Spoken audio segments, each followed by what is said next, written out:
PLD. PJ Campbell. 2 mediocre white dudes on film. Because frankly, we know you don't have enough of that in your life. So we're here to give you more. And without further ado, here are 2 mediocre white dudes on film. That is a misleading opening. I want that noted. This is not about on film. Well, tonight technically is about on film, but this is not on film.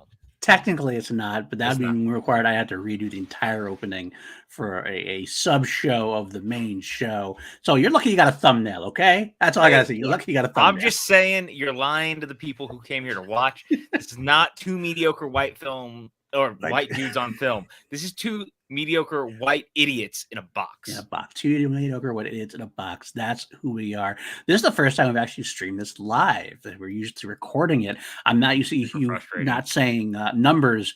We're not saying any numbers this time. We're just here to talk about Doctor Who. This is actually going to be a Patreon exclusive show generally at patreon.com/PLD Projects. This is going to be for the $5 plus patrons. But we decided on PJ's little bit of a advice. He kind of said, maybe we should just throw this one out there as a teaser to let you know what you're in for if you want to maybe join up and join the crew. Well, that was another thing I thought, Kiwi. I did think of Mad Men in a Box potentially, but I wanted to go with the Peter Capaldi one. That's what really got me. When that one part in Peter Capaldi goes, I finally figured out who I am. I'm an idiot. Yeah. Travels around in a box, so I went with idiot instead. But Mad Men in a Box would absolutely work as well. I mean, Mad Men in a Box is the correct term, considering Matt Smith is the best current Doctor. But is he? Is he though? He is. That's something we're gonna get. That's something we're definitely gonna get into. I think at one point we might have to have, instead of doing like talking about a specific episode or arc, I think we're gonna have to get into maybe rating the Doctors or ranking. I don't want to do that. It's like picking favorite children. Like I have 3 kids and I pick my favorite children all the time. It's like everyone is over here and then Colin Baker's over there, and then we're good. Like the funny thing is, I am a sucker. I'm a sucker for Colin Baker. I like Colin Baker now because of the audio dramas, but his seasons are not his fault though. Not his fault. I actually like him as a Doctor. He's kind of an asshole, to be honest. He is. That's I kind of like it. That's why I like it though in a way, because it's different, it's unique. But what's up, Buck? Good to see you as always. And yes, I know. I don't not like Matt Smith. By the way, I don't want that rumor to get started because I said that. So not that I don't. I want Kiwi to tweet that out like now. That PLD hates Matt Smith as the Doctor. Actually, the funniest thing is, I think I mentioned this before to you in conversation, but I'll say it here on air now. My favorite Doctor is almost always the one I'm watching at the moment. But there's times where I'll watch like David Tennant, like this is my favorite Doctor, and then I'll get into a Matt Smith episode, I'll be like, oh, this is my favorite Doctor. Then I'll go back to David Tennant. No, it's David Tennant. Sometimes it's even. So tonight, your favorite Doctor is Paul McGann. Tonight is Paul McGann. I have a little bit of love for Sylvester McCoy too, but that's something different. Well, I mean, he does. He gets to have his like 10 minutes of fame in the movie, which is great. He does. Well, and we'll get into God damn it, really, Buck. Private Buckingham has never seen Doctor Who. That's very scary to me. That's very sad to me. You have a lot in front of you, Buck. It's a lot of episodes. I'll say this right now: start with New Who, or you can start with this film actually, then start with New Who. I'll say this. I would not start with this movie. That's probably a good idea, actually. And I say that as someone who like unabashedly loves this movie, and I'm like very excited to talk about it. Don't start with the movie. It's not a starting point. It's definitely not. No. It's not representative of Doctor Who as a franchise. I have a weird order of things when I tell people how to watch the show if they're trying to get into it for the first time. My out the gate opinion is you start with season 5, episode 1 of The 11th Hour, and you watch all through season 5. Then you go back and watch all of Eccleston and Tennant, and then you jump into season 6. That's interesting. That's an interesting because I think 5 is the best season of the show, but it also gives like Rose is a kind of a rough start, and like all of season 1 is kind of it's real hit and miss, and I can see people falling out of it really quick. And so if you give them that one out the gate, it gives you all the information about who he is, where it comes from, like all of it's laid out for you, and then you can go back and like catch up to where it is. Eccleston's first season definitely took a little while to get going. I think by the end of Eccleston's season, it was actually a pretty good season overall. And there's some it just takes a long time to get there. There's definitely a couple of episodes in the middle like, oh, this is what this is? Oh, okay. But you know what? We're getting too far into this stuff. We're supposed to be talking about the Eighth Doctor. But before we do that, I think it was a good idea. I think we should start this entire thing off by giving a little bit of background about who we are as far as Doctor Who and our love for Doctor Who. Doctor is 5. Yes, she's talking about the season. Yes. So, okay. Here's where it gets complicated. The way I'm referring to it in this context is the new seasons because they are separated number-wise from the originals. Correct. However, there is 26 seasons of the original show, and now we just finished 13. I believe so. So there's 39 seasons altogether, but like that number is insanely daunting and scary. Don't like flip out about it because to be honest, like the older seasons are kind of story arced out and there's only like specific places with classic Who I would probably send you if I was telling you to watch stuff. Yeah. In the confines of what we talk about on this show, anytime I talk about season 1 through 13, we're only talking about the 9th through 13th Doctor. It's the current way. I mean, I obviously, well, we'll talk about this in a second. I have watched the entire series as much as available. That's what's so weird about how old this show is that like there's actually full episodes, full arcs that are missing. Do you know why? See them because BBC didn't care about them and just taped over them. Well, not just that, they also lost some of them. And they lost some of them straight up, like just fucking lost it. It wasn't even tape over; they just lost them. What kind of world is that? Like, well, that would never happen today. You know what I'm saying? BBC. I don't want to get into this because I'm just going to get angry. BBC has treated the show so badly over the years, and that it's like infuriating to me that this is their flagship show, and at the same time they treat it like this redheaded stepchild. This should be the biggest show on the planet 95% of the time. Right. And we don't treat it that way. But regardless, that's so when we talk about seasons 1 through 13, we generally talk about New Who that's restarted because basically it was 26 seasons of old Who. They had this movie, which is the weird. This is the 1996 stepchild, 1996 redheaded stepchild, the only one in the 90s, and then it returned in 2005 to be a full new series from there. And it's good though. The whole thing, all of them are worth watching at some point. Yeah, but obviously, I mean, the first Doctor started in 1963. Literally the weekend that Kennedy was assassinated. That tells you how old it is and probably what to expect effects-wise and things like that. It goes to some very cheesy effects thing. Hell, that's still there in 2005 when it began, to be honest with you. It was still it's still effects. There now. It's still there now, but it's definitely better than it was. I think it was the finale of this last season. There's like some real bad shoddy CGI work that stood out more than normal. And I know that even Moffat has talked about it in the past. He's like, for like him and Capaldi have both been like, for a show that people watch all the time, they really just don't give us the budget to do the stuff that we could do. Right. Well, regardless, let's talk about, I want to again talk about how we got to Doctor Who. When I was younger, I was a kid. I'm obviously older than PJ. Obviously, that's no secret there. I'm an old man. That's not true. Older and physically. Let's put it that way. Mentally, I'm definitely well younger. Okay. Okay. See, look at how crotchety that sounded. Did you hear that? How crotchety that sounded? Either way. So I grew up, my cousin, I had an older cousin who was a big Doctor Who fan. And he actually got me into Doctor Who during the end of about the Tom Baker era. So the early 80s. Like I was young, obviously, because Tom Baker left in like 1981. He left in like, 80, 81. So I watched a few episodes then, but I mostly was starting to watch during the Fifth Doctor. But he liked it so much that I went to a local. I barely remember this. It was like a local Doctor Who convention of sorts, like a precursor. And I mean convention. This is not like the big Comic-Con we're talking about. Oh no, you're talking about like in the side room in a Marriott. It was like a library, I think, and something like that. It was kind of like I think like a bunch of old nerds came back. We got to see a couple episodes like on the big screen and like talk about it. That was pretty much the fullness of the convention. But I did like it. It definitely sparked some retention in me. So I'd see a couple of things. I'd watch it on I think watching on PBS back in the day. I think it's where I saw it on. So I saw the couple of the Fourth Doctor, and I kind of watched through. I didn't watch it for a long time. Like I didn't know Sylvester McCoy. I dropped it for a long time. And when it came back in 2005, I didn't Still didn't do it right away. I actually didn't start watching it again until Matt Smith's era. But instead of jumping into Matt Smith, I decided if I'm gonna watch it, I'm gonna watch all the new Who. So I started at Eccleston then and like binged it all the way up until I think it was. I want to say it was the 50th anniversary, right around there. So it was right before the 50th anniversary. That's when I caught up. But I love Doctor Who as a whole. I will always have a special place for Tom Baker in my heart because that was my first Doctor, the first one I really got to see any episodes of. I know it's very. I want to say it's very cheesy and very like typical, but it just he also was a long lasting. He's still Doctor. The longest to this day. Still and actually, technically speaking, probably almost still now that he's come back for the audio dramas. That's true.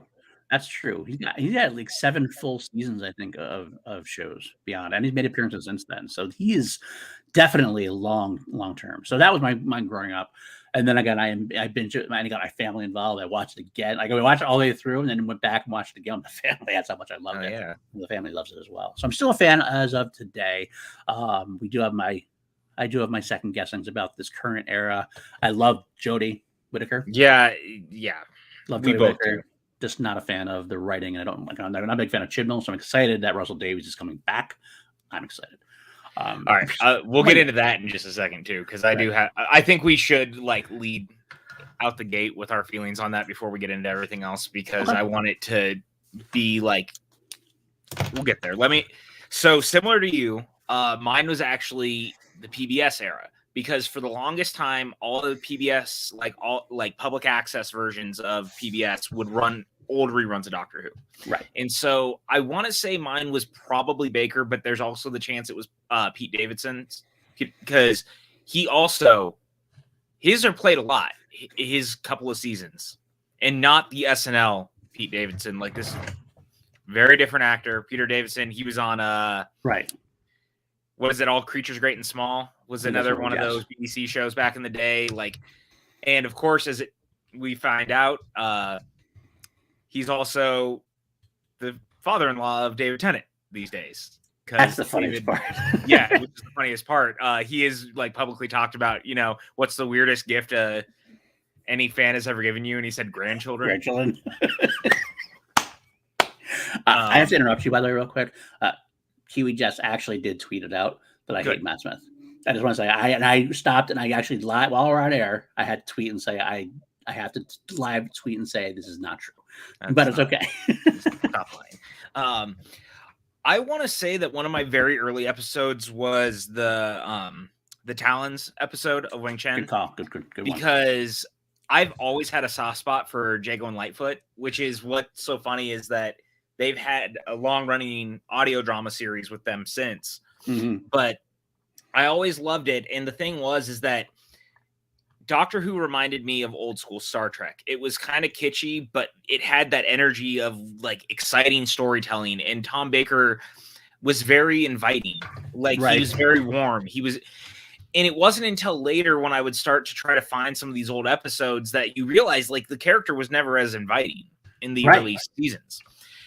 And kind of like you, I wasn't watching the newer series as it dropped. As far as I'm aware, we actually got it late, number one, because Sci-Fi Channel had the rights, and Sci-Fi Channel botched like everything that had to do with the show up through season 4. But I had caught up with the show before season 4 started. Okay. And so I was on the ride basically from season 4 on. Gotcha. And I've been riding that wave ever since. And what's so funny is that you would talk about the show, and still similarly, I guess to a point now, the show, for as big as it is and as global as it is, and for as inviting as it is and as appealing as it should be to a lot of people, this show is still super niche. Like, super niche. Yeah, it really is. People really don't watch it. They don't talk about it, like, unless you're in certain circles. Right. And like you, I've been pushing it like on friends and my family, and like you try to grow it out. And BBC did such a great job when they finally got the show back, right when Matt Smith took over. Yeah, that's what it was. And the big American push, and then season 6, like filming it here. and they really, really made it a point to make the show expand, and then they basically just stopped doing that just after the 50th. And that exactly what happened, and it's very sad, and I don't know why.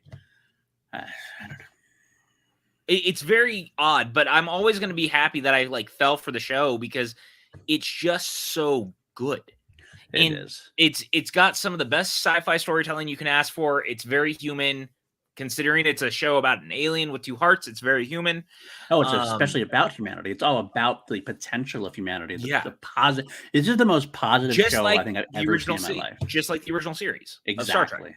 Exactly what it is. It's all about the potential we can get to. It's a very positive show.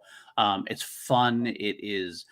It tackles deep topics and tackles deep subjects and deep subject matter and can get very emotional at times. I think I've cried more in Doctor Who than I've cried at any show that I've watched before. But yet it's still light enough that children can get it, families can get it. It's a really great mix. And real quick, I just want to throw in there, since you mentioned it, I believe my first episodes of Doctor Who was the Ark in Space. Just want to throw that out there. That's a good one. That's a good one to start with. With Tom, and with of course with his probably his most famous companion, I would think. What do you think? Yeah, 100%. Yeah. Of course, Elizabeth Sladen as Sarah Jane Smith. I'm talking about. Sarah Jane Smith is still the greatest companion of all time. I will hear no other takes. There's a lot of great companions. Sarah Jane is the companion.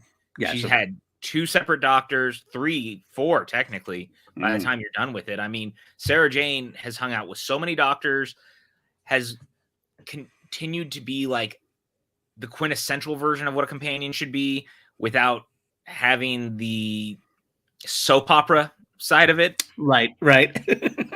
Yeah. There's a lot to love about that character. She was the first one to try to get a spinoff. The spinoff didn't take off. Then they did audio dramas with her, and then she got her own show. And it was actually a fun show. It was a nice, it was a family show. It was great. Exactly. By the way, Jess. Yes. Love it. That's what I'm here for. I love it. I will go. Okay, I think we're going a little bit. We're 50 minutes in. This is a kind of more of a discussion of what we're going to do. We're going to go into this episode, or this film, rather. Actually, this is a 2-part. This is not just the film. We are actually including the short from the 50th anniversary as well, because we are decided we're going to do the Paul McGann Doctor. We might as well do the entire of his visual catalog as the solely the very underrepresented part in the franchise, obviously. I wish he had more. I will say, why start here? Why are we starting here? Because PJ wanted to, partially. And also because it just made sense to us. I mean, this is a show about a time traveler. If we're 2 mediocre white idiots in a box, why are we going to go chronologically? We're time travelers. We're going to jump back and forth. We're not going to go in any chronological order. We're going to go where we want to go. We're going to talk about arcs. We're going to talk about seasons. We're not going to go about seasons, probably. We'll do arcs. We might do single episodes. We might do mini episodes. We're going to stay visual for now. PJ loves the audio dramas. I have not partaken yet. I might at some point. But we're not going to talk about I'm going to bring them up, though, yet. A lot. You can reference them as well. And we're not going to review of that though, but we might bring, if we decide to do a spinoff, we might talk about Torchwood. Sometime we might talk about the Sarah Jane Adventures at some point.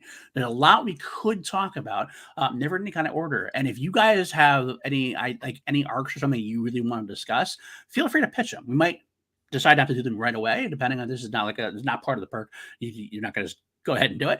But if we are here, you want to talk about something, we'll probably go ahead and do it. I have a few in mind already that I want to jump to. I know PJ's already told me, he's like, I got another one. I know the next one I want to go to. And I was like, all right, we'll find out. But I 100% know where I want to go next. And that part of it's actually part of what you brought up just now is part of why I wanted to. I would love to talk about the Torchwood of it all. I would like to talk about the master of it all. I'd like to talk about where a character who gets confined to this world ends up. And the end of season 3 seems like a really interesting point that kind of touches on everything. That's a good one. That's a very, very strong one. I will tell you, I'm going to claim the next episode because this was your episode. And I think I'll tease it now. I'm leaning right now on doing the Waters of Mars episode. It's interesting you said that, because my other thought was doing the specials as a set, because as we know.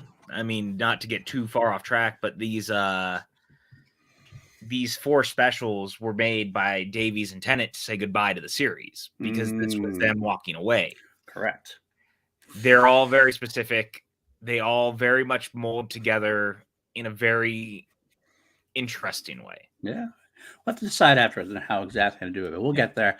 Alan's really always good to see you, my friend. I love having you in the chat as well.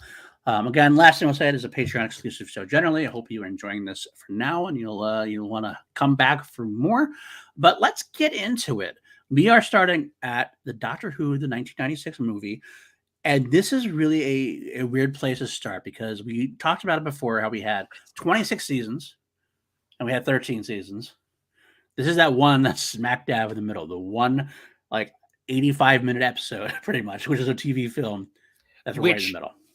So there was a couple of reasons we started here. One is I unabashedly love the movie and I really wanted to talk about it. And I felt like if we were going to start anywhere, there's no better way to start a Doctor Who podcast than talking about the one redheaded stepchild of it all, and that is the Paul McGann movie. But more importantly, and this is a conversation I've been having with PLD for a while now, because you hadn't seen the movie in a while. I rewatched it not long ago before I rewatched it again tonight. And I was giving you shit because I had seen you had put it on your Letterboxd and you had like given it kind of a lower rating. And I was like, what the hell are you doing? Like, I was just kind of, ragging on you a little bit because I really love the movie. And the funny thing is, to me, the movie is the bridge between classic Who and what Doctor Who has become. Right. And it's a very fine balance, but if this movie doesn't happen, I don't think that the show is the way that it is. I agree with that. And it's really strange that it is because of how it's made. It's an American production. Co-production, American, but it's the first time that that's kind of happened. Like BBC, it's always been a very, very British show and very proud of its Britishness. Like, it's in your face with its Britishness at times, and rightfully so. It's great that it is, but so it's like weird that we're starting with this one, which is the first time American. This is actually meant to be an American TV series. It is a backdoor pilot for American TV series potentially. Have you ever gone into like the history of all of this too? A little bit, not as much as I don't think as much as you have, but I did go into it a little bit. Actually, for any of the fans out there watching this, if you get the DVD of this, there's like an hour and a half documentary. It is as long as the movie, just on the making of. But what's so fascinating is that BBC dumped the show hardcore. Yeah. Like, the Sylvester McCoy era is notoriously known for being the thing that killed the show ultimately. Like, it was already tapering off after Baker had left, and like Peter kept it afloat, but then like Baker's seasons were going down and then McCoy's, and they just dumped it. But people kept being like, are you bringing the show back? Are you bringing the show back? And this one guy who was a fan of the show, he had become a producer, and he kept being like, I'm going to do it. I'm going to be the one who brings it back. And BBC had no intention of doing it. They didn't want to. And like, they'd toy with the idea of doing like a multi-Doctor special and things like that, which we ended up getting that EastEnders Doctor Who crossover short thing. Yep. But they never really did anything with it. So this guy continually behind the scenes kept trying to get a co-production going. Right. And at one point it was set up with Spielberg and Amblin. Right. Like, that's a real thing. Like, it eventually that tapered off, but they kept going back to the well, and this was in production for like 7 years. Just trying to get it anywhere. Yeah, it was a development of hell for a bit. And they had gone through like several different script Bibles. They had gone through several different versions and iterations of what it would eventually become, even to the point when it started shooting, they really like cut it at the throat. And it was supposed to be like a 30-day shoot that became like a 20-day shoot that became like a 19-day shoot, I think. Something similar to that. There. Yeah, something like that. It was rough, but they were intent on doing it. But the other thing is like you said, it was a co-production. Right. And that was the weirdest part. And it's funny because now both times I think about it, that the Doctor Who universe has jumped into the like co-production USA life, it's faltered and killed the show. Yeah. Because Torchwood also famously over the last 10 years, their co-production of the last season was with Starz. Right. And we have not had another season since then on video. They did season 5 and 6 as audio dramas. Right.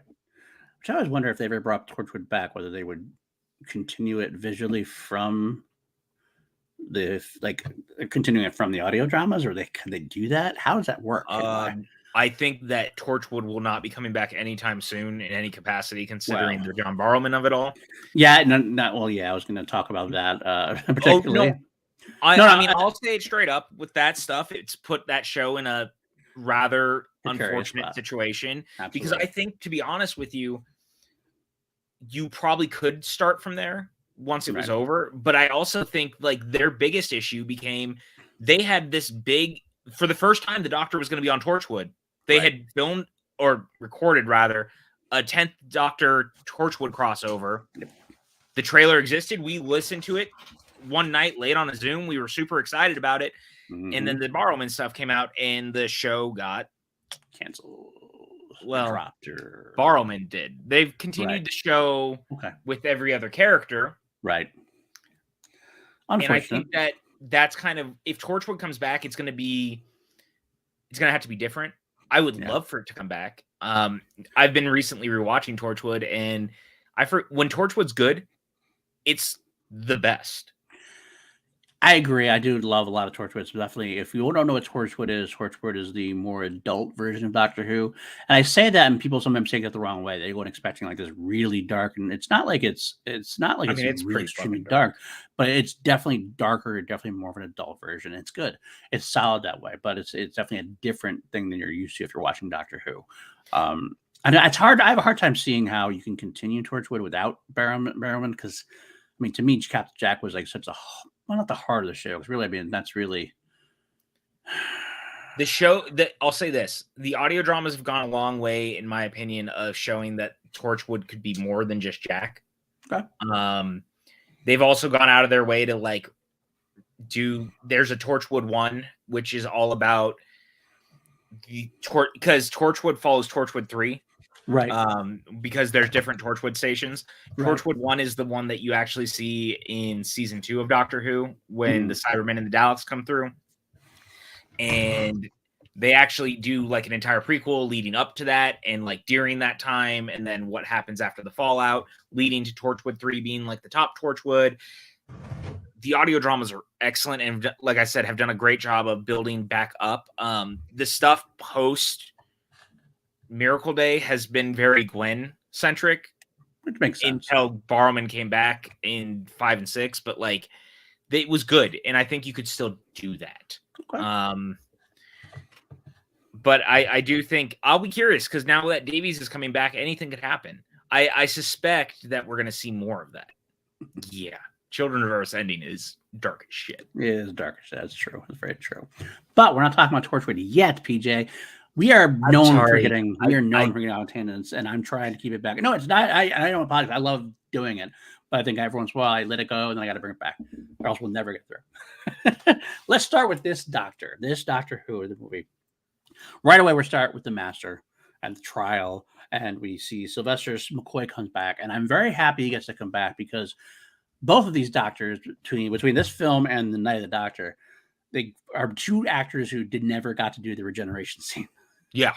And that's a big thing. If you become the Doctor, you want to be the Doctor. You want to play with the sonic screwdriver. I mean, I know that started not in the first couple of Doctors, but you want to be in the TARDIS, and you want to get to have that final climactic scene because it's become such a big part of the season. No matter where you are, you remember the Eccleston regeneration, the Tennant regeneration. Those are some of those quotable. That broke everyone's heart. Oh God, I don't want to go. Oh, Matt Smith's one that broke my heart. Well, Capaldi was even great. They're all like great moments in the history. That's how we mark the show, really. But Sylvester McCoy got canceled before he did it. Paul McGann, I can't even say he got canceled. He never even really began after this movie. So I'm really he didn't even start. He kind of started, but it feels like a false start. Right, exactly. But luckily, with the Night of the Doctor, which we'll talk about at the end of this episode, well, after we're done with the movie, the quick short there, he got his own. I was glad he got to come back to have his regeneration as well. Yeah, and I was really glad that they fought to bring back McCoy. Yes, because I know that was a thing that everyone was like, well, why would you do that? Because it feels like you're introducing such a weird part of this canon to a world of people who you're trying to introduce to the show to the first time, but you had to stay true to the show. Right. And by staying true to the show, that means making sure that you play by the rules of the show. This episode does a couple of things that start to play with that a little bit, but up front to be like, we're bringing in McCoy, we're bringing in the Master, the trial at Scarrow, like they do all this. And it's such a brilliant way of kind of introducing people to the world, and then also reintroducing people who may have walked away and come back. And well, there were a few producers out there from Fox who wanted to do it as a reboot. Yeah, they were scared about it. They were scared about doing something with that kind of weight and baggage. And luckily, I think it was the guy that you talked about, the Peter Segal, I believe his name is, who was one who'd been trying to do it for years. It's like, no. We can't. Philip Segal, thank you.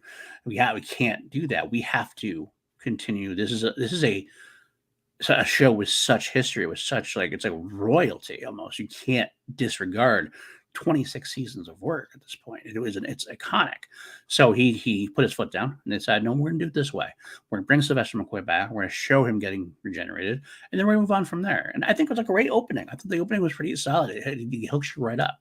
And real quick before you go into it, I will say you noted how you ragged on me for the lower grade of this. I will say, as a spoiler, I definitely upped it in my head now the second time I got to see it, because I think I saw it at the wrong time. I think I saw it after I saw a lot of the New Who, and then went back. I was expecting it to be closer to New Who, and it's not. It's definitely its own beast. But I watched this time, and I was able to watch it with new, fresh eyes that way, and I enjoyed most of it, to be honest with you. So. I think that the thing, and I'll just say it up front, I think that the thing that makes this show, or this movie rather, as good as it is McGann. The weight of this entire story rides on his shoulders, and the reason that I continue to go back to it is for him. I like the story, don't get me wrong, but McGann in particular carries the entire weight of this on his shoulders, and he sells it. He is so good.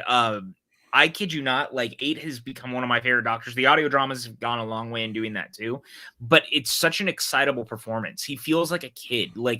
His performance and Matt Smith's performance are actually very similar. I know that. Which explains probably why I like it so much, because I'm very partial to Matt Smith. I must hate it then, right? I mean, you do. I heard you say it.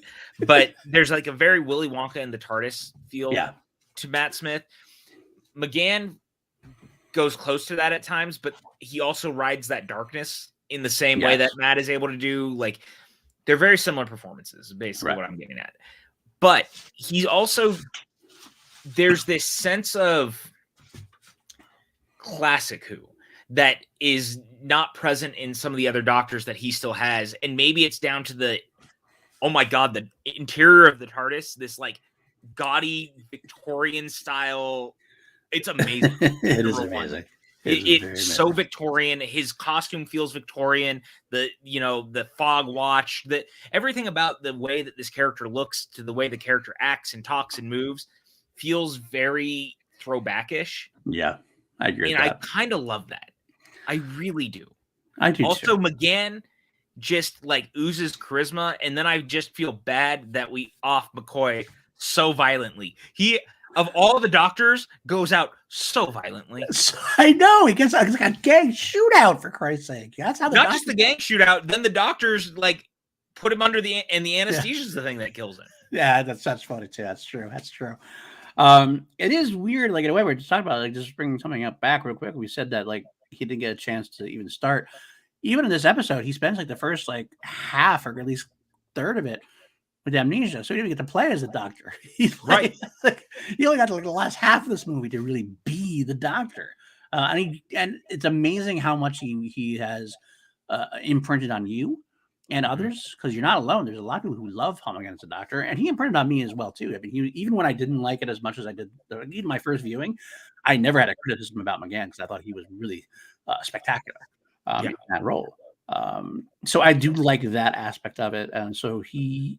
But yes, McCoy does go down violently, unfortunately. But he gets a regeneration. That's it's a very unique regeneration.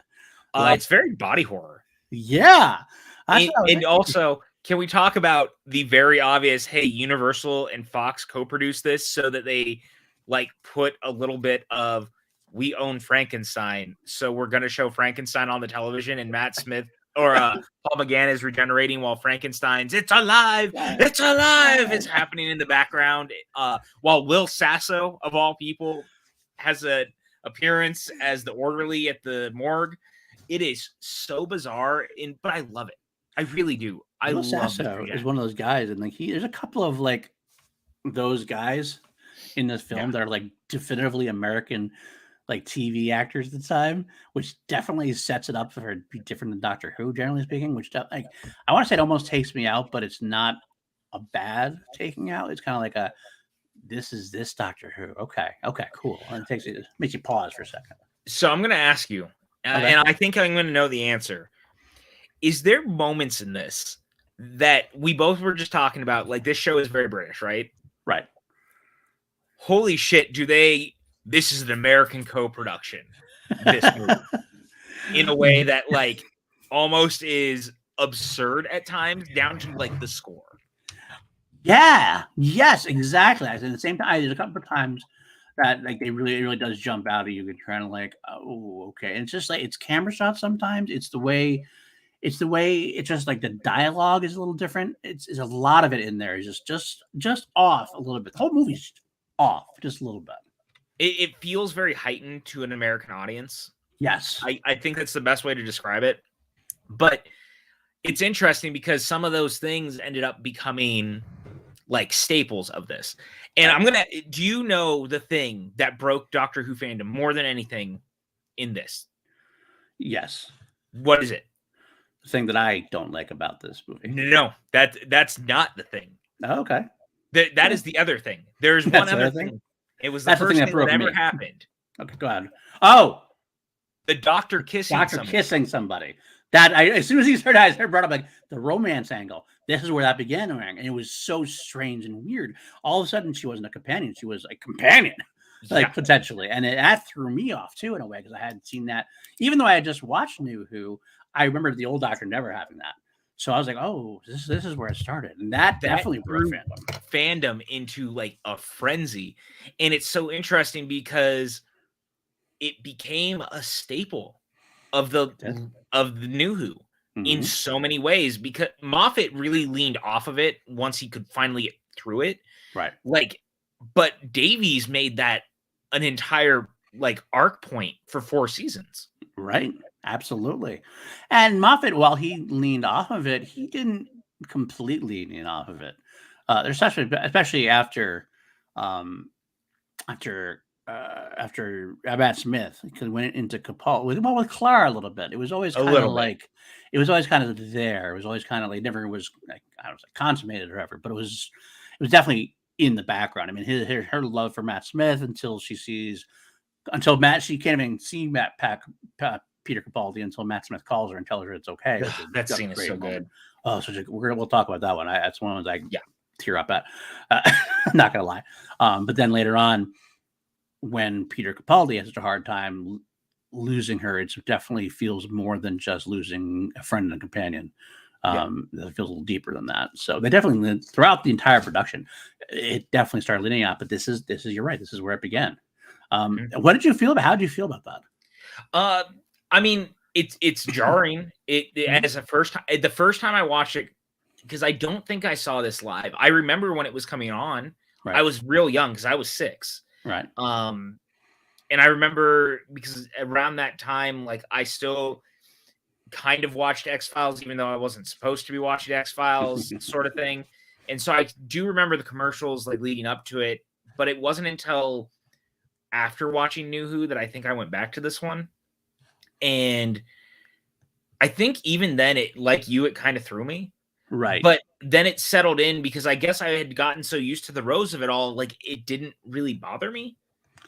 Okay. I get that. Because we just spent 2 seasons with that character like pining over the Doctor. Yeah.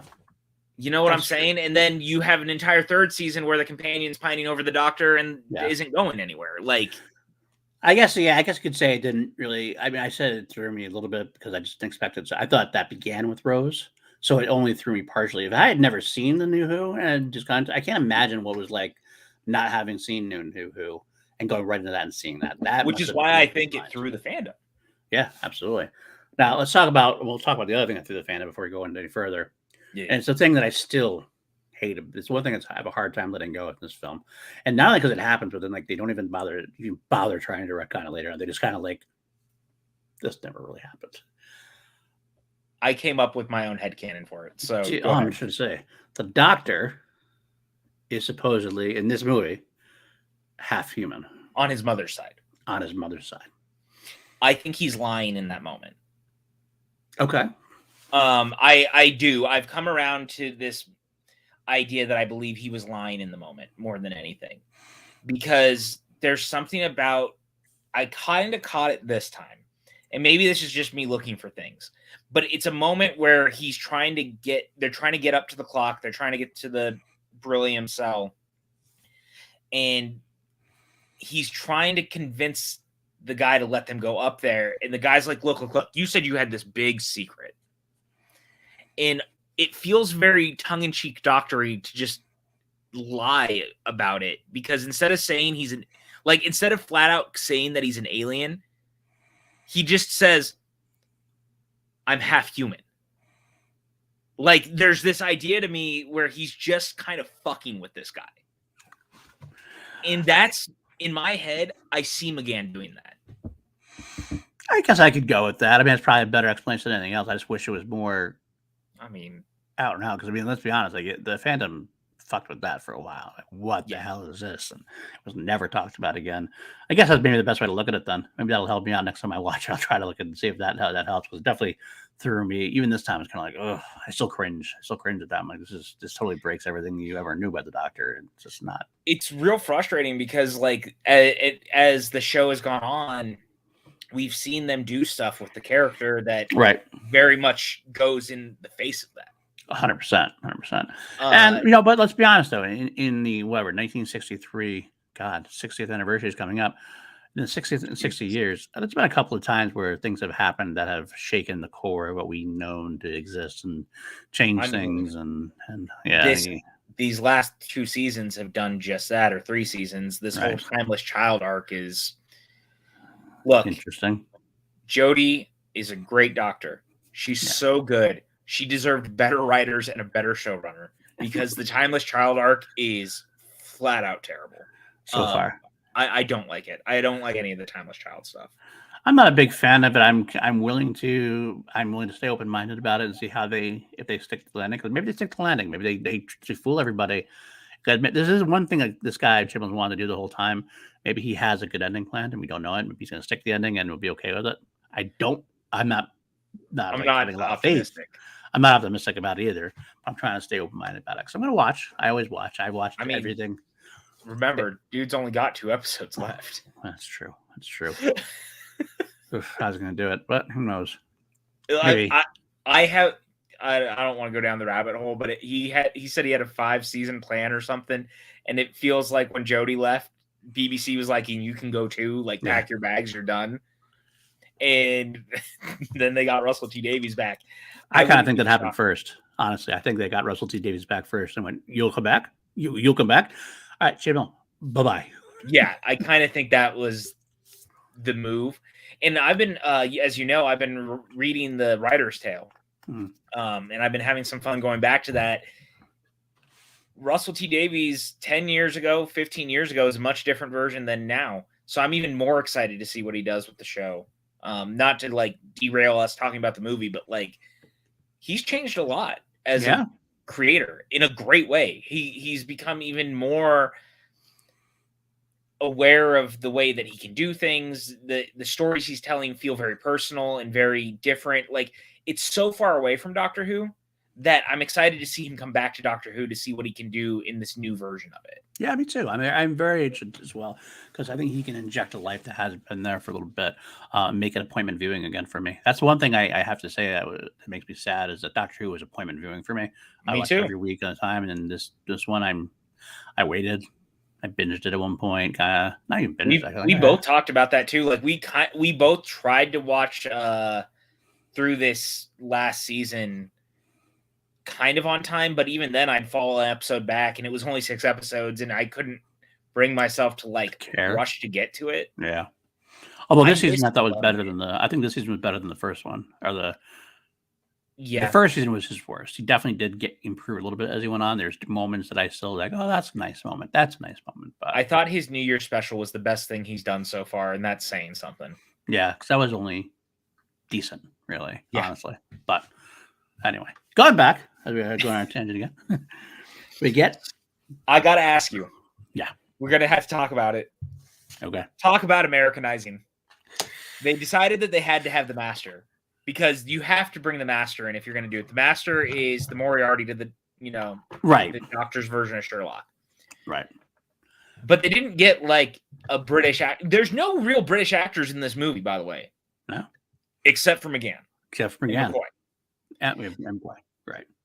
Eric Roberts. Roberts. Of all the people in the world. I mean, they had one. They had Aileen Tyndall, who was like there's no reason why they didn't just bring him back. I know. But they wanted. I have a feeling this was a Fox thing. That we need somebody with some juice, some potential, a name. I mean, they settled on Eric Roberts because they probably whiffed a few times, I guess. But Eric Roberts is a name. Is he a name? He's kind of a name for this film, for this era, for a TV movie. Sure. Lead villain in The Expendables. Yes, that's true. Eric Roberts has, he's not the worst guy. Actually, he's got some moments in a lot of different things he's been in. But he isn't. You're right. He isn't one that I would go, okay, this is what we need to have to make our show work, especially a Doctor Who show or movie. Well, and so what's kind of funny about this too, like as we're talking about it, I actually really like his Master. I've really come around on this version of the character. He is wildly different, but I'm okay with it now in a way because as the movie opens and McCoy is shot, you see the Master who has broken out of the TARDIS as this weird snake oozy thing. Right. And he gets into this body of the paramedic who found the Doctor. And it's basically just his energy in the body, but the body is decaying. And so it's just kind of a weird performance. It feels, but it kind of works in a sense because it's a little unworldly. It's a little strange. It's a little dark. And Roberts kind of sells it. Yeah. He absolutely does sell it. Like I never felt like he never really took me out. He should have taken me out a lot more than he did. Let's put it that way. Yes. I guess. He has eyes, by the way. The eyes are working. He has this presence about him that I do want to know more about what's going on with him. I went in wanting to not like him for all the reasons that we talk about. He's not British. He's not a Doctor Who actor. It's like, this is what you're going to get. And yet, after the film was over, it's kind of like, I'm okay with Eric Roberts. No, and not just that. Like, what's so cool to me now, here we are so divorced from when this happened. This movie is nearing 30 years old. Which, Jesus Christ. Wow. Really is the halfway point now, huh? Yeah.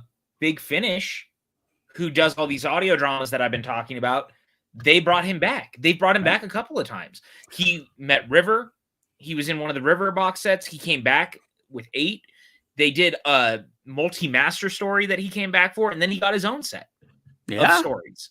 And he's good. And they've continued to make the character good. They've continued to give that version of the Master a personality and a life and a world to live in. And that's awesome.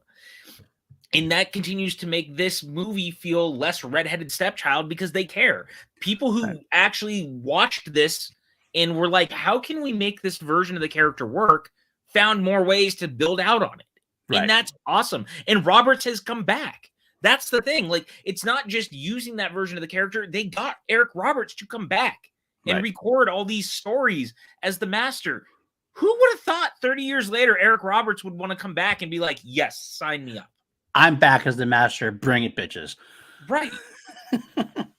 I mean, in a world where I never thought we'd even see John Sim again, we were lucky enough to even get him in, a 2-part episode in the Capaldi era.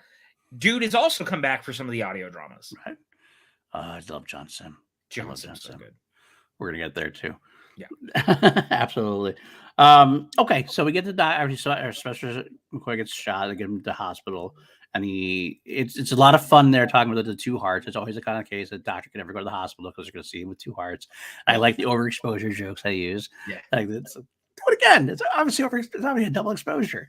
I like how they even flash it up on screen too, just to be like, it really is two hearts. Right, you're like seeing it. One of my favorite parts of the movie is when he wakes up, when Sylvester McCoy wakes up, to the music. I forget what it is now. Actually, Mozart, or is it some? I forget the classical piece. I forget what it is. I don't remember. When he wakes up, he says it. It's like that's a very doctor moment right there. And he goes back to that. Probably a lot of like the David Tennant thing from Christmas Invasion in a way. When he has that really quick wake up, goes back, and then he goes back to sleep. Yep, I love it. And you got to give the character of Grace is really very fun. We're kind of introduced to her very quickly. It happens. She's at an opera of some sort. She gets a call. It kind of, you know what it reminds me of? And this is not great, but it reminds me of Get Smart. Have you ever seen the very first episode of Get Smart? Yeah, you know what? I didn't put that two and two together for that, but I get where you're coming from for that. Yeah, the very opening of Get Smart is Maxwell Smart at an opera, and his shoe phone starts turning. Right. So I start thinking of that, and that's kind of how we're introduced to her. But I quite like Daphne Ashbrook. I think she's got a good chemistry with both McCoy in the small moment, but then with McGann later. I like her for this movie. Mm-hmm. She like I kind of like for me, I'm not sold on her completely overall, but I believe that the performance she gave was par and par with the material that she was given and the tone that she was given. So I'm interested. I would be interested to see her in a more, let's say, if McGann, they did more McGann in the New Who era tone. I would interested to see how she is there. Jury's still out for me on her overall, but she does fit this particular movie well, so I can't say anything bad about her. I also think that it's very interesting. They were kind of smart with it. Right. They don't keep her. The fact that at the end of the episode, the doctor is alone again is such an interesting way of leaving the movie. Like, not to jump ahead, but he has no companion. Right. It ends with him back in the TARDIS by himself, and that's and kind of not by choice. Yeah, that's true. That's a good point. That's a good point. And it's a little bit. It's kind of it foretells a little bit of like what they do when David Tennant wants to go alone for a little bit, but he never ends up going alone because the doctor never goes alone. Like he might go an episode alone, might go. I mean, in the visuals. I was gonna say they've done a lot of him being alone in like the audios, but I'm sure, at least visually speaking, that's all I can talk about. So yes. The other actor, the other main actor besides the four, is the other companion. It's kind of more Eric Roberts' companion for most of it. Is a little gangster Yi Ji So. Yes. Playing. It's funny how he, again, I think it's the 90s. It's like he's involved in a gangster shootout in the beginning. Like this is so not Doctor Who, to be honest. How very American of us to put him right in the middle of that. I don't know what gag word. That was again another American thing, a very Americanism thing. But I kind of liked that. It felt right away from the beginning like, this is somebody that the Doctor's going to win over. Like for some reason, you still like him, even though he's kind of a dick in the beginning. You see to be okay. This is that troubled kid that the Doctor's going to have to win over, and he does. And you're happy with it. I actually, at the end of the episode, if we had gotten a McGann series, I would have more interested to see him with him than with Grace. To be honest with you. Well, number one, I kind of agree with you. I also thought it was interesting that they gave the Master his own companion. Right, I liked that. I actually really liked that. I really like that too. But the other thing that I thought was interesting is the Doctor has this version of like just telling people around him, don't do X thing because he's trying to keep the timeline intact. Yeah. And the last thing he says is, take a vacation next December. Don't be here at Christmas. And he's talking about San Francisco. So I wonder what was supposed to happen to Chang in 1997. Yeah. In 2000. Oh, yeah, that's right. 1999 to 2000. That's right. So 2000 Christmas. We don't know. We never know. We don't know. And that's not a thing we've ever explored. That's a good call. That's a very good call.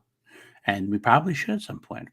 Maybe that's an audio thing that they'll do someday. Maybe. I mean, they've continually gone back to some of these stories and characters and stuff. So anything is possible. Yeah, absolutely. But one of the things that I like too is the Master having his companion and like brainwashing this kid into believing that the Doctor is evil. Yes. It's such a fascinating dichotomy that we don't normally see, because the Master doesn't normally have that sort of power on people. Right. But he does now, because he eats it up like nobody's business. Attila the Hun. Yeah. He needs to be stopped. And it's kind of funny because like he's Genghis Khan. He's set up as a he's not set up as evil, but he's set up on the wrong side of the law anyway. He comes out, he's shooting people, he's stealing things, he's left and right, and yet it still feels weird that the Master is able to convince him of all these things, that he thinks that he's doing something good. Right. He doesn't appeal to his personal like greed. Like you would think the Master would take him in because he's a greedy guy. He shoots people. You know, he's a bad guy pretty much. He technically, for all intents and purposes, he's a bad guy. Right. So you would think that that's what he goes on, but he doesn't. He still like tries to convince him to do the heroic thing, and he goes along with it. It makes him more likable, and ends up when he does turn, it works better because of that. 100%. I think it's such a great use of character dynamic to build it that way, and I think that that's what makes that turn so great. And even especially because the Master promises him gold. Right. What would you do? What would you do if you had power? What would you use? And he keeps talking about wanting money, and then the Doctor leaves him the gold. Right. It's like great. Because at the end of the day, the Doctor saw that this kid, he didn't mean anything. He's just a kid. Yeah. He's just a kid. He knows that. Well, the Doctor again, that's the heart of Doctor Who to a degree, is that it's about the potential of humanity. And this is the potential of this character. He has the potential to be a good guy. 100%. Also, the Doctor is going to see that and believe in you. He's going to do everything he can, and he's going to give you every opportunity to choose the right path and to go on the right path. Did this feel a little 12 years after Temple of Doom of deciding that our hero needs to have like, it sounds bad, and I don't mean it to sound the way that it's going to sound, but it seems like Studio Think being like, well, Temple of Doom, he had this little Asian sidekick. It could be. You know what I'm saying? Like, it feels like a weird kind of studio note. Yeah, it does feel a little bit that way. I get what you're going on there. It worked. And it does. Chang is he's a great character. San Francisco's, it's also very Big Trouble in Little China. Yep. Like, framing it and putting it in San Francisco is actually kind of brilliant, because there is a lot of that culture there, and you can play with it. Right. I kind of wish that we'd played with it a little bit more and not just made them gang members, but yeah, I digress. Right.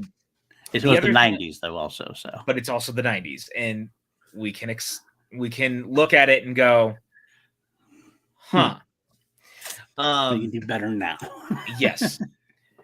What's so interesting from here is that once the Doctor regenerates and he gets out, he leaves the hospital, but there's this great moment when he comes out and he's got the amnesia and he doesn't know what's going on, and he's in this room and there's these mirrors and all this glass around him, and he screams, "Who am I?" Right. And McGann is so great in that moment, and the way that the camera, it's a little American looking, don't get me wrong, like, again, co-production, but there was something about the way that it is shot with all the mirrors and all these reflections of him, and not knowing who he is, and screaming that and having the reflections screaming back at him was kind of haunting. Yeah, I agree. Especially because to this point, don't get me wrong, we've had episodes of Doctor Who where the Doctor doesn't know he's the Doctor, but like, to have him regenerate and not know who he is. Right. It is one of the 2 moments where it's very dark, and it's not very dark, but it's still darker, especially compared to like the rest of a lot of the show. Right. But you need those moments in Doctor Who, because you got to remember Doctor Who was initially kind of meant as a horror story for kids. It was supposed to be a scary story for kids to do. Like the Doctor always came through at the end, but those like Daleks in like the 60s and stuff, they were scary to kids. The spiders. Spiders, exactly. The Cybermen, they were all like all scary. of them. I mean, I think Moffat's the one who said it best, and I continue to believe this. Doctor Who should make kids want to hide behind the couch while they watch. Right. The whole, and I 100% agree with that. Yeah. See, that's why some of the best, like, dude, say what you will, that we haven't done a great with like the Weeping Angels since they appeared, but dude, the Weeping Angels, what a great classic horror villain. Or even the Silence now. Like the Silence, another great horror villain. Like there's so many of them that are terrifying. Yeah, absolutely. The Cybermen, the Daleks, these ones that want to take your humanity away.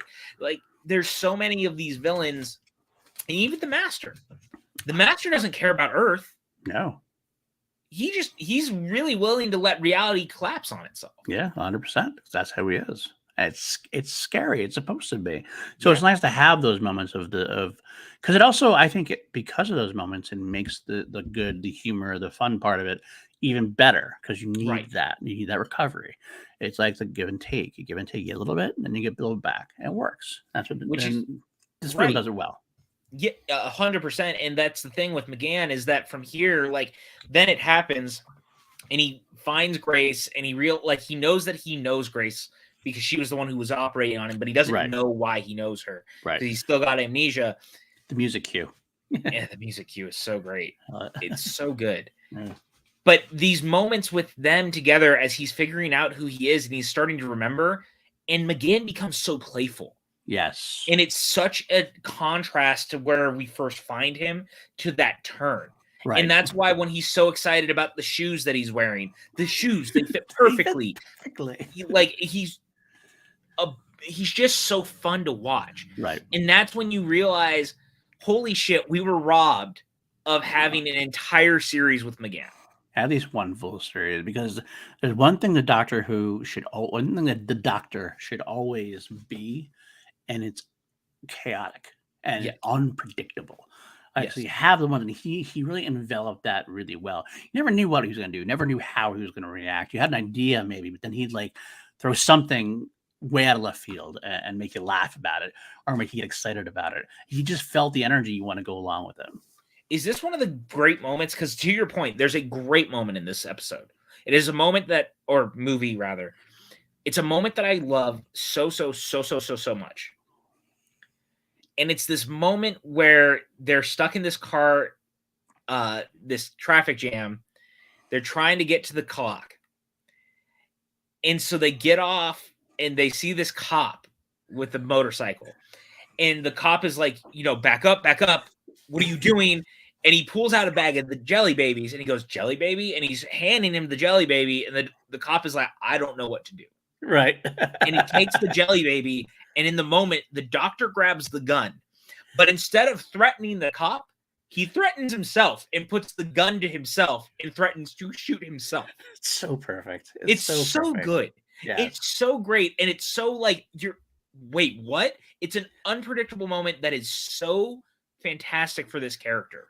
Right. I agree 100%. And it's something that I think goes unsaid too often. Like the Doctor you don't want him to do anything that you expect him to do. You want him to do the unexpected, because that's what makes it fun. That's what makes you want to see what's going to happen next. Because to be honest with you, we, the audience, are the Doctor's companions, and the companions are like our proxy, so to speak. We act like a lot of the companions would. I mean, some more maybe than others, but that's what it's supposed to be. So we get to be that. It's very unlike a lot of shows where I really, really, truly feel like the audience is almost a part of the cast and goes on the journey with them, with the Doctor and the companions. Well, and that's kind of the point of the companion. Yeah. The companion is supposed to be our eyes and ears. There's a reason that as the show started, you aren't hanging out with the Doctor. No. When in 1963, you don't start with William Hartnell. 2005, you don't start Christopher Eccleston. No, there's a reason the episode's called Rose. Because you got to get that way in. Yeah, because you need somebody to react to the Doctor's crazy antics, or else it's not as fun. Even the 11th hour, the crux of the 11th hour, once Matt Smith regenerates into being Matt Smith, right? Like, yeah, it starts with Matt in the TARDIS, but what is the crux of that episode? It's his relationship with Amy. With Amy Rose, yep. That the show has always known that, and that's why putting Grace again as the focal point, from him looking up at her on the surgical table to these moments here. Grace is this is one of the few times we start straight with the Doctor. Right. But everyone else kind of takes center stage from the Doctor as we go. It actually, I was going to say that from the beginning of this episode was why I think I didn't really realize it the first time I watched it. It was something I noticed this time, was why it felt so weird to me that we started. Not that we started like mid-story, which we kind of did with the idea that there's a trial, et cetera, et cetera, et cetera. But we started with the Doctor. I almost feel like that was a weird choice and probably a negative to the story. I actually would rather have started with. I think we almost should have started with Chang. Honestly, probably. And then have the Doctor come down, have him get shot, and then we have to go back somehow and get the story of how it all came to be. Obviously, because it wouldn't make sense otherwise. But I think that would be a better way to do it. It's the way the Doctor should really go. That's one of my criticisms of them. There's a weird choice in having McGann narrate the opening. Yeah. Which seems odd considering, you know what it reminds me of?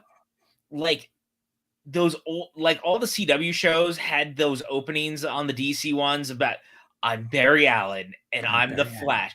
That's kind of what it reminded me of. It's like a record scratch. Now you're probably wondering how I got here. Right. It doesn't make sense. Number one, if you're going to have anyone doing it, it should be McCoy, not McGann. Right. Because we haven't regenerated yet. Right. So where is McGann?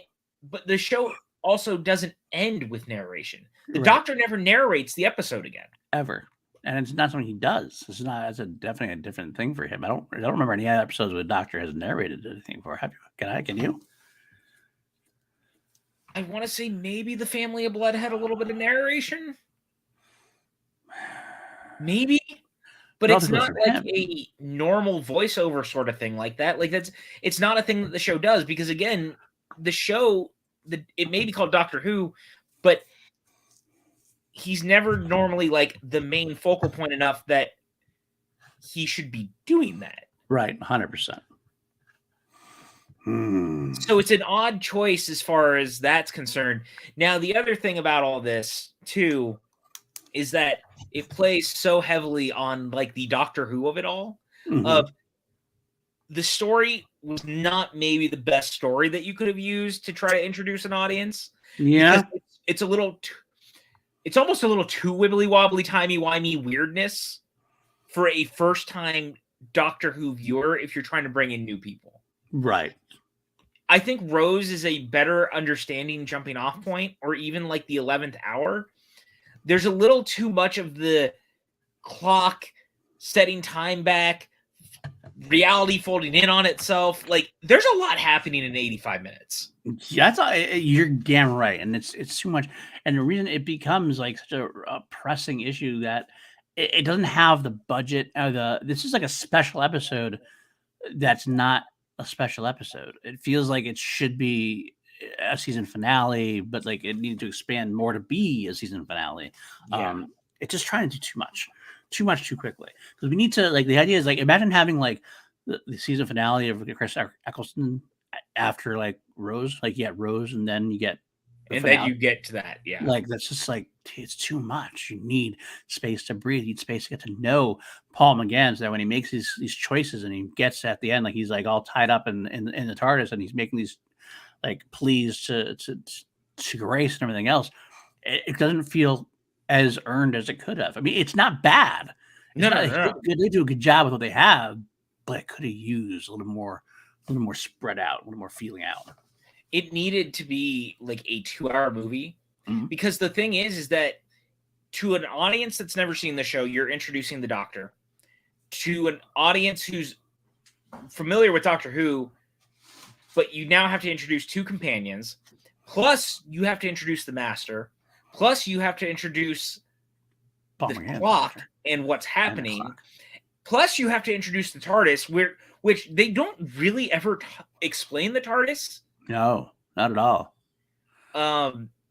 There's some weird choices. Yeah. I mean, you get the bigger on the inside moment, obviously, where we have, Chang goes in. Her little explanation, too. They both have one. It's funny. And then we do have the one kind of funny, really bizarre, random moment where, like, with the cop going, driving in, driving out, and just keep, like, what even was that? Like, what? American humor. Yeah, I guess that's what it was. And I did not laugh. I was kind of sick. That's a choice and a waste of about, a minute and a half, 2 minutes. There's 83 more minutes we need to go. And I don't hate the moment, but it definitely stands out again as like an American humor sort of moment. It seems unnecessary. Which is funny because the 50th kind of nods to it. Yeah, you're right. It does. It really does. Because the day of the Doctor, like, what does Clara do? She drives straight into the TARDIS. Yep. That's true. It is very true. But it's just a weird thing. Also, the movie decides to introduce like the Eye of Harmony and do all these like weird things that, again, like if you like Doctor Who, like we like Doctor Who, it's great and it's fine and like you can go with it. Right. The problem is that, again, you were trying to introduce this to an audience in 1996 who has never seen Doctor Who. Right. And has the weight of mythology already weighing down on it at that point compared to everything else, and trying to introduce all these new things and the old baggage, so to speak. It's not really baggage, but for lack of a better word. You've got 26 seasons. 26 seasons at that point. And you know what's funny? I was thinking about this today, and actually I should have brought this up. It's so crazy to me that like all of Doctor Who at this point is pretty readily available, except this one. This is the only the movie is it's not streaming anywhere. I happen to randomly find it on someone's Facebook page to stream it. The DVD is already out of print. It came out not that long ago, but the DVD goes for like $50 on Amazon. Yep. There's a Blu-ray that you can buy, but it's region locked. Oh, jeez. Wow. Like, this movie is almost impossible to actually get your hands on, which makes it feel even more outside of like the Doctor box peripheral. Like it feels even more outside the box than it normally should. Yeah, because they're basically hiding it. Like this show doesn't exist anywhere. I had to watch it on a site kind of thing, and it's not okay. It's not really okay because everything else is so readily available. I mean, this is definitely a true Doctor Who story, and even if you don't like parts, I get people not liking this. I really do. I do too. But like, it's not so bad that it deserves to be erased. No, and the thing is that I think that New Who has gone out of its way to really make sure that we don't erase it. Yeah, I think that the fans have kept it alive. I think that Big Finish has gone out of their way to be like, look, it matters. The Eighth Doctor matters. No matter how much you want to, and look, part of it could be because it was a co-production. So maybe it makes streaming it difficult. But keep the DVD in circulation. Yeah. Exactly. I mean, even Moffat's trying to. Obviously, we have the Night of the Doctor. And I don't think that would, I mean, they didn't have to do that. They didn't have to explain that. They didn't have to do that at all. But it gave Paul McGann, which we'll talk about in a little bit here, the chance to regenerate. Right. And we'll kind of get into it more as we talk about it, because not only does he do that, he also makes all the Big Finish stuff canon at the same time with companions, which is so important. So we get, this whole sequence of events just feels convoluted within the movie. But to get back on track a little bit, is everything leads to it's New Year's Eve 1999 going into 2000. I don't know if any of you were alive or remember 1999 going into 2000 was a relatively big deal. Yes. Like, a lot of people thought it could be the end of the world. A lot of people thought the computers were going to crash. It was like a whole thing. So they play on that in a big way. They do, and that's another component to the already super convolutedness, of this episode. It really just would have been simple for this to be, it was going to be New Year's. The computers might crash. The master decides that he's going to, do something. Like, it could have been so streamlined instead of having all this stuff going on with the clock. Right.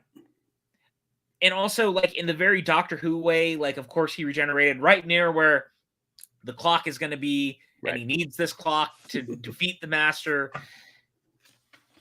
I can get on board because in Doctor Who, everything is kind of very that way. Oh, yeah. That happens. Boy, it just feels unnecessary.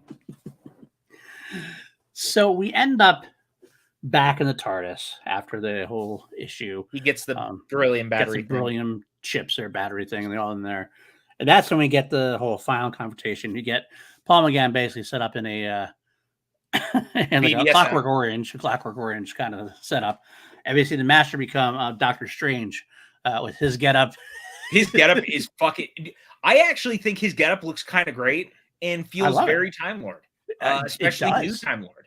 But it also does feel like Doctor Strange, which is also always felt a little Time Lord to me anyway. Yeah, so, not wrong. But we get those moments there.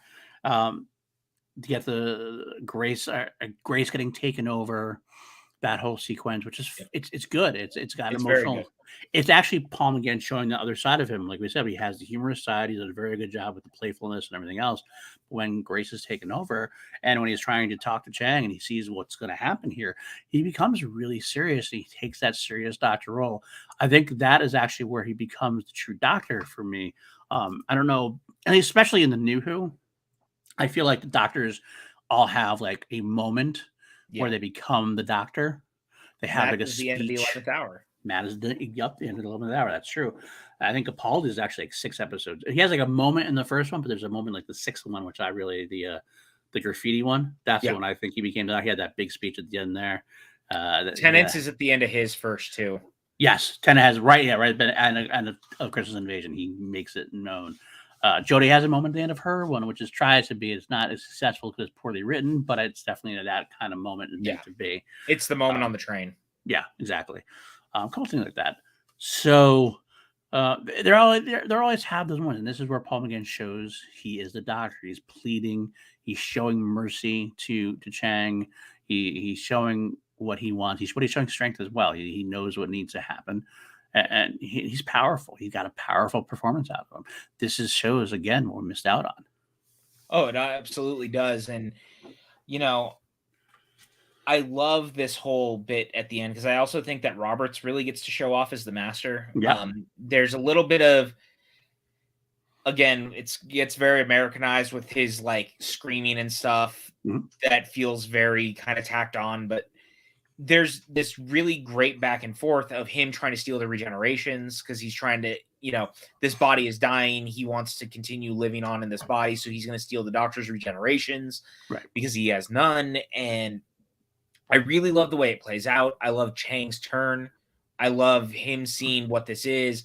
And then the Doctor fighting and just like trying to make sure that Grace is taken care of. Yeah. And it feels very Doctor Who. That's the best way to describe it because they really go to. It doesn't matter what happens at the end of like he wants time to be turned and he knows that it can happen and he knows she can do it, but he also just cares about her in that moment. 100%. And that's actually kind of what New Who has also become. Like sometimes you don't need to save everyone. Sometimes you just need to save one person or yourself, and that's like a huge thing that Clara talks about with the Doctor, and it feels very real here in these moments. Also. The Pompeii episode is very much all about that. Sometimes you can just save just one person or one family in that case, and that was Capaldi. Which definitely comes to full circle. Oh god, that makes me excited. I love Capaldi as well. I'm very much a stickler for Capaldi. I know Capaldi is like it's kind of like there's a Smith and Tennant are always the definite favorite too. I think Capaldi gets that next level down, but I think Capaldi, for me, Capaldi's just as good as the two of them. I love all three of them together. So, but we'll get there. The one thing I'll say though about this moment, I don't love that the Master decides to get physically violent in the ways that they do, and I don't mean that in a like I don't like fighting and stuff. It just feels very kind of weird in the moment. because usually when it comes down to the Doctor and the Master, it's really about wits. It's not really about the physical confrontation. Right. That's the thing I've always liked about the Doctor, is that ultimately, like, the Doctor is never, he's not above it, but he's very much more about outwitting and outsmarting and so on and so forth. Agreed. So it feels a little weird that there's kind of this physical tussle, but the Doctor's only doing it because he's forced into the position. Right. That's a little Americanization too, I think, to be honest. Oh, it's 100%, because unfortunately, as Americans, we're very bloodthirsty, and we decide that everything needs to have like the big fight sequence or whatever. Right. But it actually creates like a great moment of him actually trying to save the Master. Yeah. To a point. 100%. Because he even is like, look, I can hold on to you, like, but then he pushes the Master. Right. I get it. Yeah, it's definitely a little off. Makes for an interesting ending. But we do end it in a great way. We get, even though Chang was killed and the time changes and everything else, he's back alive, and we get Chang and Grace at the end together. I just felt sad at the end. I honestly felt sad, because I was like, this is it. No more Paul McGann. I want to see more of it, more of it then. So, and again, we kind of touched on it earlier. The thing I do like is that McGann clearly has, as the Doctor, believes in the best of humanity. He leaves Chang with the money. Yep. Let them know, hey, get out of town next Christmas. Like, be the best version of you. Grace has fallen for him. There is a funny line earlier in the movie where she's like, I finally meet the right guy, and he's from another planet. And so he's kind of like, you should come away with me. And she's like, well, you should come with me. Right. That's weird. And he goes, but you'll always be able to find me. I'm always here. I'm always around. Because she goes, I'm going to miss you. And he doesn't understand that she has feelings for him. Right. He doesn't get that. And so she goes, I can't really do this. And she leaves. Yeah. And it's kind of bittersweet. It is very bittersweet. But I do like it as an ending in a way, because I like that we pick up with the Doctor back sitting in the chair, just like he was as McCoy at the beginning, listening to the same record, reading the same book. Now where was I? And then he starts playing the music, and the record starts to skip again, and he goes, oh, not again. I love that so much. And it's kind of cute and fun, and it feels very the Doctor. Yeah, it did. That felt more like the Doctor than almost anything else in the whole thing, to be honest. Yeah. But for an 85-minute movie, it does a lot. But the one thing it convinced me, and it convinces me every time I watch it, McGann was born to play this character. Yes, I agree 100%. I want to see him more. Luckily, we actually get to see him. We get to see him once more, at least once more. If not, hopefully we'll get even more. But for right now, once more, not including the audio. I know. I feel good to say this every time we have an episode. I'm going to have to go. Yes, not including the audio, PJ. I know, not including the audio, PJ. I know. That's okay. I love you for it. So we have the Night of the Doctor, which comes as part of the 50th anniversary specials, which is probably honestly one of my favorite parts, one of my favorite times in Doctor Who, period. So you get Matt Smith in the 50th anniversary. You get the beginning of Peter Capaldi, a little bit still in there. You get a multi-Doctor adventure with David Tennant, with John Hurt, and then we get little bonuses even beyond that. We get a mini episode with Paul McGann, for example. There wasn't a better time to be alive than a Doctor Who fan at that point, I think. We might have to do just like a 50th overall talk, maybe, just because as it stands, like the 50th anniversary was so cool. And I can't believe next year's the 60th. And the thing about the 50th was the entire year was a love letter to Doctor Who. It didn't matter in what facet. Like, there was so much happening as a Doctor Who fan. Again, we had the multi-Doctor story, and it ended up being Matt Smith's last season. Yep. We had the 5-ish. Do you remember the 5-ish Doctors movie? I do remember that. Yep. So good. So fun. The Big Finish, again, bringing up the audios, did their own multi-Doctor story with a bunch of the Doctors. Like, everyone that was involved in some facet of Doctor Who, the books were doing it, the comics were doing it. Everyone was celebrating Doctor Who. And the 50th felt like this massive homecoming. Right. for the show. And I remember waking up because this dropped the week before or the month before. I want to say that, yeah, about a month before, maybe. I don't know. I'll have to find out exactly. I have to look it up. I'm looking right now. Yeah, it was the week before. Oh, the week before. Okay. Then because it was the 14th, so they dropped it literally the week before. Gotcha. Okay, fair. So I remember watching it.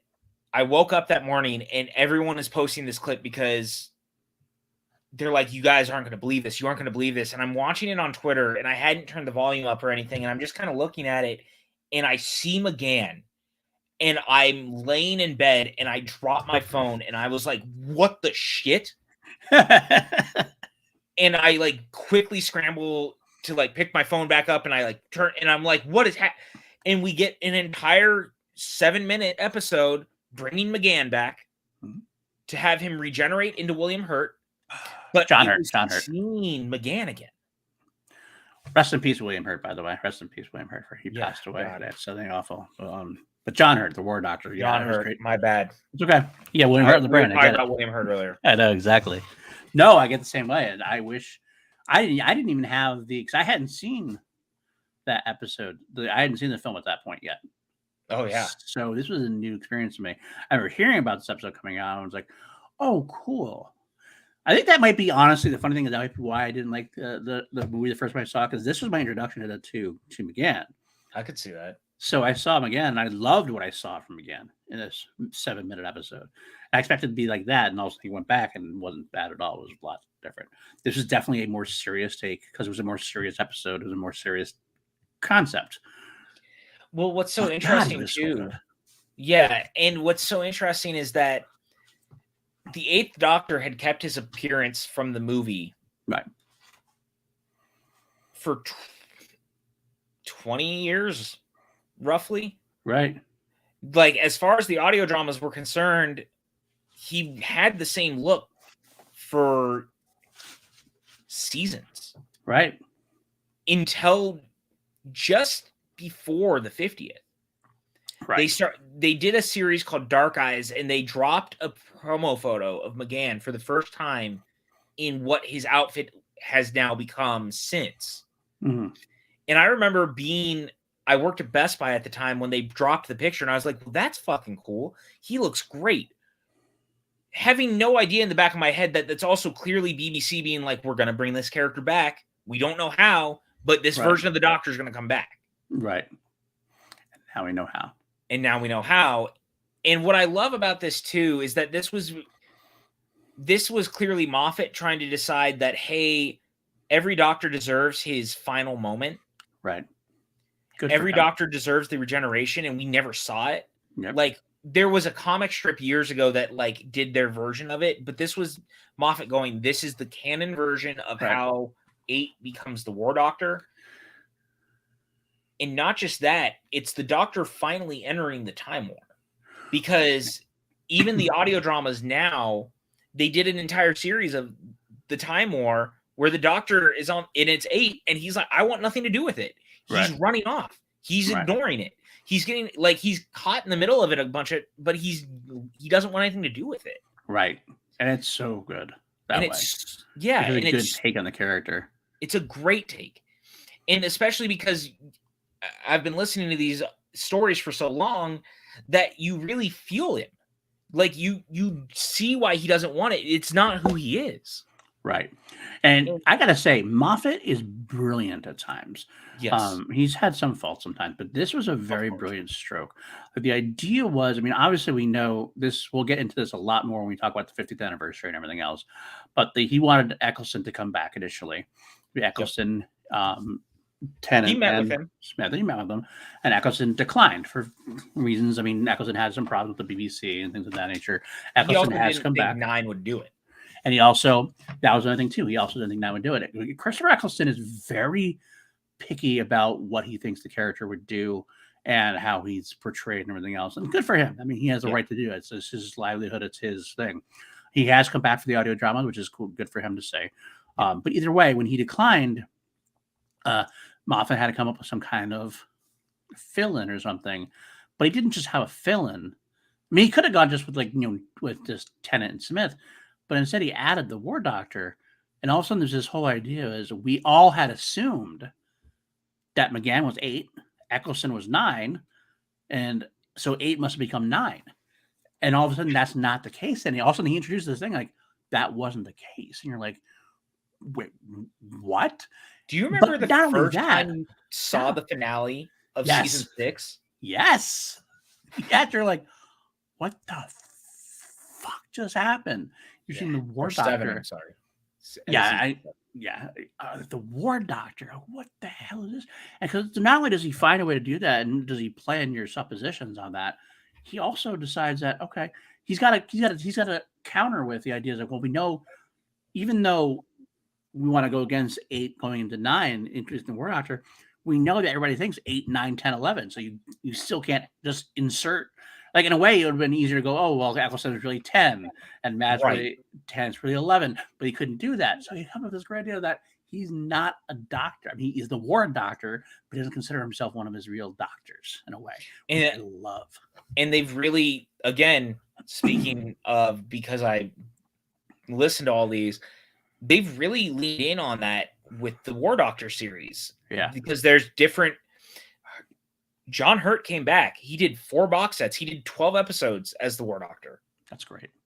And they're incredible. And now, since his passing, they've actually done the War Doctor the early years, where it's the version that you see. It literally picks up at the end of this. He's still on Khan. He's still on Carr. Right. He's there. It picks up with him in the moments after this. And it's a younger actor who's doing his best version of a younger John Hurt, and it is excellent. That's awesome. That's very awesome. And the thing I like about that is that one thing I noticed this time around, watching the movie and this Night of the Doctor back to back, I don't think I ever realized how much McGann had really aged. Yeah. Between the movie and doing it. But what's great about that is that means that his doctor has aged over time, but his doctor was always doing things. Again, these audio dramas have done a great job of giving this doctor a long life. Yeah. That also tells you how long the War Doctor was doing things. Yes, because the War Doctor's young. Really young. It's an old picture of John Hurt, like young picture of John Hurt, so to speak. I'm trying to remember what they used it from an old Crime and Punishment. It was they used a photograph of him from Crime and Punishment, and they just put it up as the reflection. That's so good. It's such a perfect choice too. And what's great about this is you really see what McGann could have done with the character in a way even more, because he has his very serious moments. He doesn't want to let the girl crash. He doesn't want to let the girl die. He has one who's like, no, I'm not a part of the Time War. I understand why you hate the Time War. I get it. I hate the Time War, but I'm not part of that. But then he has those moments where he still has that humor in the face of death, which the doctor needs. The whole 4 minutes. That's an eternity. I need books. What if I need books? I need a new movie. I need a TV. Bring me knitting. Whatever. And it's so spot on. You're like, this McGann really got it. That's why we need more from him. But then he has that emotional moment also where he's like, you know what? I need to pick all these different things. And he's like, I need to be a warrior. Because he sees that he's going to be part of this Time War, whether he likes it or not. So he might as well be the one who's going to end it. Totally. And I think that, number one, the other thing that this special does, it introduced that the Time Lords could regenerate into other genders, other people. Like, you could choose more than you had initially thought. Right. But one of the things that I like about this short, it's 7 minutes, but it also shows the ravages of the Time War. Yeah. And what the Time War is doing to people. Like, there's a great moment where where he's trying to tell her, he's like, look, I'm a Time Lord. Like, I'm one of the good ones. Like, I'm not a Dalek. And she goes, who can tell the difference these days? Right. There's still parts of the universe that haven't been destroyed yet. So go, you do your job and destroy it or whatever. Yeah. And like, there's just this moment of heartbreak for the Doctor. And he's realizing that there's nothing that he can do. Like, the universe is tearing itself apart, and he's been ignoring it for so long, right? Because he didn't want to be involved, but now he has to. So he chooses this warrior. Yeah. And the thing I love is in that moment, again, not to bring it back around, but like, he decides in that moment that he's going to be a warrior, and he's apologizing to Charlie and Chris and Lucy and Tasman and Molly. They're all characters and companions from the audio dramas. Right. And they're the ones who were traveling with him during the Time War, before the Time War, after everything has happened to him. And he's saying he's no longer that person. Right. The person that they traveled with is gone. He's dead. And the moment when he decides he wants to be this warrior, and he tells the Sisterhood of Karn to leave. And by the way, bringing back the Sisterhood of Karn, what a great moment. They were originally introduced in The Brain of Morbius. It's a great story from 76. Glad that they brought them back. But I love in this, it becomes, is it going to hurt? Is it going to hurt? Yes. Good. And he says good. Yeah. Because he knows that he doesn't want this. He doesn't want to do this, but he knows he has to do it, so he wants to be punished for it, which is a theme of the Doctor. A lot of New Who. A lot of New Who is him punishing himself for the Time War. And it's great how that develops over time, because you don't really know much about it. When you see Eccles at the beginning, you don't know. You hear about the Time War. You hear about how awful it was, but you don't know what happened. You're just like, you don't want to talk about it. And that's... Oh, go ahead. Sorry. Oh, that's what one of the best parts of the 50th anniversary special was, and you get to see the different iterations and the War Doctor there and see his take on it. And it's just it's a beautiful thing that I think it can't be stressed enough how touching it can be. Well, and that's kind of what I love too, is that it wasn't until the 50th that we finally saw the Time War. Yeah. They really avoided ever showing it in any real capacity in the show. And what's interesting is that, to your point, like, Eccleston's come back and they've really, per him, they're not bringing up the war at all, really, in the audio dramas, because Eccleston says that his doctor would not dwell on it. Right. And it's a very interesting choice. 100%. That actually is very fascinating, because 10 really dwells on it. Yes. He does a lot. Well, that's the kind of thing. I think 9, I think the idea what they're trying to say is the 9th Doctor, the only way he can survive is because he's the first Doctor since that he has to repress it. And he represses it so much that when he turns into 10 almost has to face it, because because he represses so much, it has to come out at some point. Right. And it comes out in a wave in 10. And it works so well, man. And then Matt kind of goes back to repressing it in a way, a little bit. Which is the whole point of the 50th anniversary. Right. He remembers it, and it's a brilliant thing. But what I love ultimately is that we finally see McGann generate. We're introduced to an entire new Doctor. Right. And people look at this and they go, well, why does any of this matter? Like, none of it, because without McGann, without these moments, they've built so much out of the Time War. They've built so much off of the 8th Doctor. Mm-hmm. I think that people overlook the movie because they look at it as it's old or out of date or hokey. Yeah. I mean, there's all these words that can be thrown around about it. Well, it doesn't really matter. Well, it does. It does. Everything in my mind that New Who has become is laid here in a lot of ways. Yep. A lot of what I love about New Who can find its roots in parts of this movie, but especially McGann.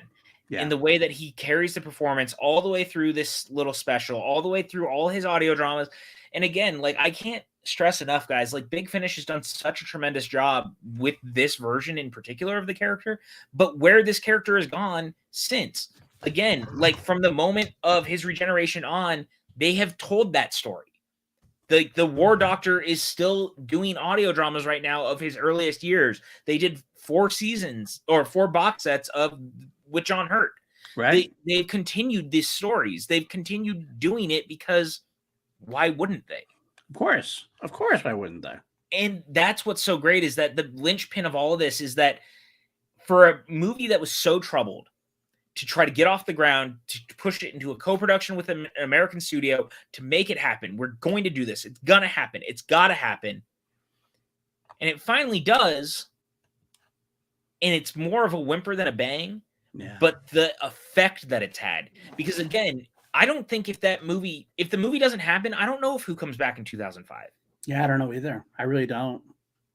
I don't, because it reignites that spark in Britain enough that people are talking about it. Mm-hmm. Now it's back in their mind. Then the audio dramas start and people start talking about it again. And you get this vibe that maybe Who isn't done.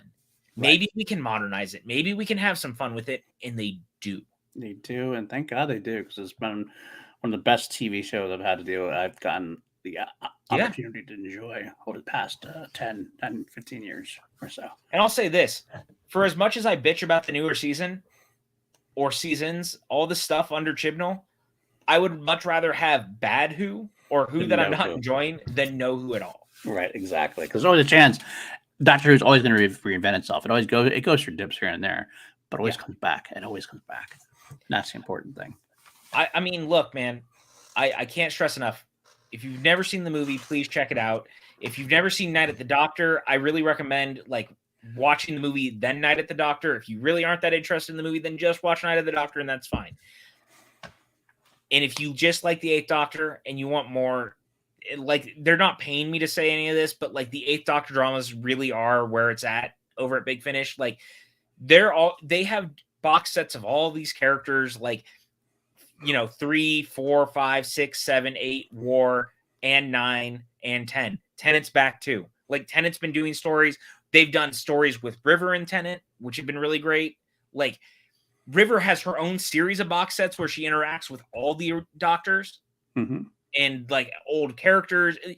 They're doing so much world building. And I'll say this, the stuff Big Finish is doing is the stuff that I think Davies is the most excited about right now. He's been talking about it for a while before he even took over, that he thinks it's a mistake that BBC has not built Doctor Who back out. He was doing it when he was showrunner. Torchwood, Sarah Jane, and Doctor Who all kind of interconnected. Yep. They were building off each other. The stories in one would affect another.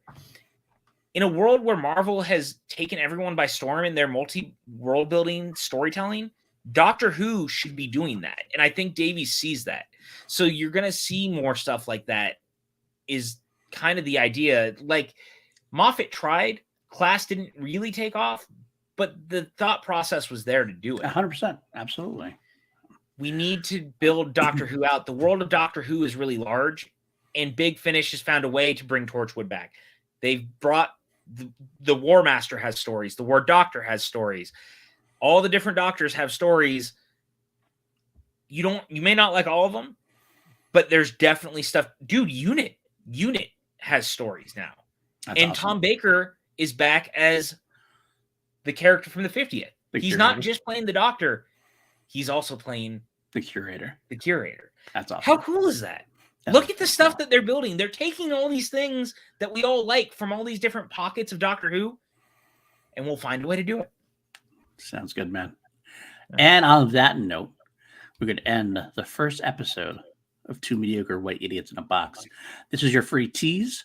If you want more of us talking about Doctor Who, please join patreon.com/PLD Projects. We're going to get at least once a month episode. Once a month, we'll do at least one of these things and go for as long as we can. If you have ideas you want to throw our way, we are willing to accept and hear them. But PJ, where can the folks find you before I go on my long list of PLD project stuff? Yeah, you fucking overachiever. You guys can find me, Twitter, Instagram, PJ_Campbell.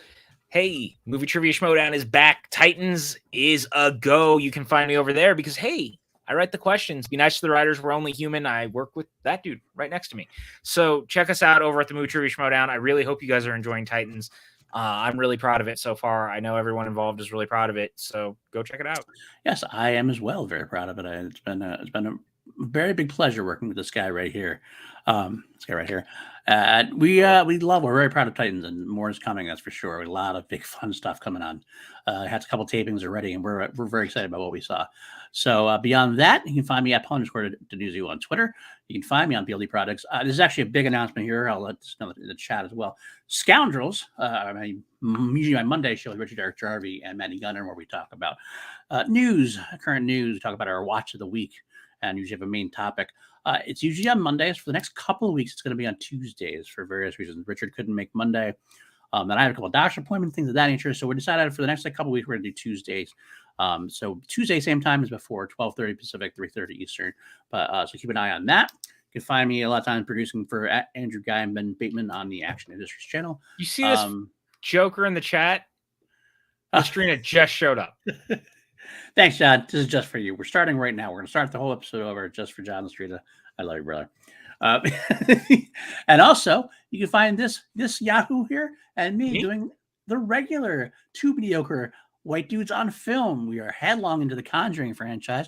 In fact, tomorrow we're going to be recording our episode on The Nun, which will debut on Wednesday. I can't wait to talk about that. I'm super excited. It's a lot of fun. And of course, Crown Jewels comes out every Tuesday as well. That's my journey through the Queen catalog. I think that might be everything I'm doing for now. Not that much, right? But either way, I do have a couple of names of patrons I have to read off. I've reached this level of support, and I'm so thankful that they have supported me. I love all my patrons. I love all my patrons. They're a great group of people. So he just really likes some of you more is what he's getting at. Some of them just have reached a certain tier that I get to read their names off. Producers, Brandy Parker, Jeff Alterman, Kelly W., and the aforementioned John Lastrina. Thank you, guys. Our two executive producers, we have Danielle Ramirez and Brandon Buckingham. I just salute you guys. Thank you so much for your support. I couldn't do it without you guys. And I guess that should do it. Until next time, get a blue box somewhere, go across time and space, have a lot of fun, and report back to us on what you find, because there's a lot out there to find. I love Doctor Who. I hope you guys love Doctor Who as much as I do, and just enjoy being a little wibbly wobbly, timey wimey idiots in boxes with us. Bingo. Join us on this adventure. Jelly baby.